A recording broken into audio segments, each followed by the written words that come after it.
प्रेम प्रेम तो सब कहे प्रेम न जाने कोई, जाने जो जगत में तो जुदा न रहे कोई।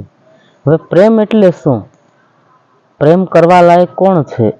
પ્રેમ કરવા લાયક તો પરમાત્મા છે. પ્રેમ છે એ તો આત્માની માંગ છે. પ્રેમ કર્યા વગર માણસ રહી શકતો નથી. પ્રેમ છે એ ભગવાનનું સ્વરૂપ છે. તો કીધું કે પ્રેમ કરવા લાયક તો એક પરમાત્મા છે. જેને આપણે ભૌતિક પ્રેમ કરીએ છીએ એ તો ભૌતિક પ્રેમ નથી, તો એક પ્રકારની વાસના છે. મનુષ્ય બાળપણમાં પ્રેમ કોને કરે છે? પોતાની માતાને. બાળપણનો પ્રેમ માણસ માને કરે છે. પછી યુવાન થાય તો યુવાન થાય ત્યારે માણસ પ્રેમ કોને કરે? એના મિત્રોને. ત્યાર પછી એના લગ્ન થાય તો કોને પ્રેમ કરે? એની પત્નીને. ત્યાર પછી એને પુત્ર થાય તો પુત્રને પ્રેમ કરે. અને ત્યાર પછી જ્યારે એનો ખરેખર પુત્ર થયા પછી એમ કે પુત્ર પરિવારને બધું ભરણ પોષણ કરવા માટે, પૈસા મેળવવા માટે પૈસાને પ્રેમ કરે. આવી રીતે માણસના પ્રેમના પાત્રો બદલાતા રહે છે. ઘડીક આ પ્રત્યે પ્રેમ, ઘડીક બીજા પ્રત્યે, ઘડીક ત્રીજા પ્રત્યે, એમ મનુષ્ય ખરેખર બધા પ્રેમના પાત્રો બદલાવે છે. પણ જો માણસ ઈશ્વરને સંપૂર્ણ પ્રેમનું પાત્ર બનાવે તો એને પાત્ર ક્યારેય બદલવું નથી પડતું.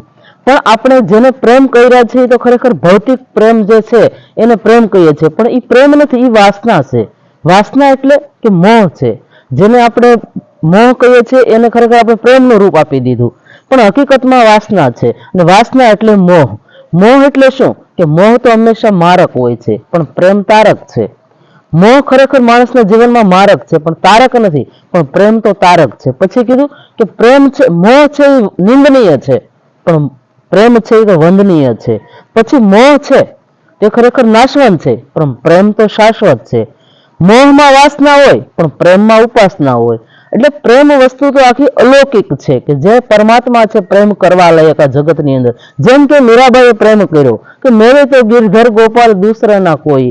આ મહાપુરુષોએ, સંતોએ, શાસ્ત્રોમાં મહાપુરુષોએ જે કંઈ કીધું છે પ્રેમને ખરેખર વાસ્તવિક સત્ય પ્રેમની વાત કરી છે. પણ જેને આપણે મોહ કહીએ છીએ, વાસના કહીએ છીએ, એનું પ્રેમનું રૂપ આપી દઈએ છીએ, એ ખરેખર આપણી ભૂલ છે.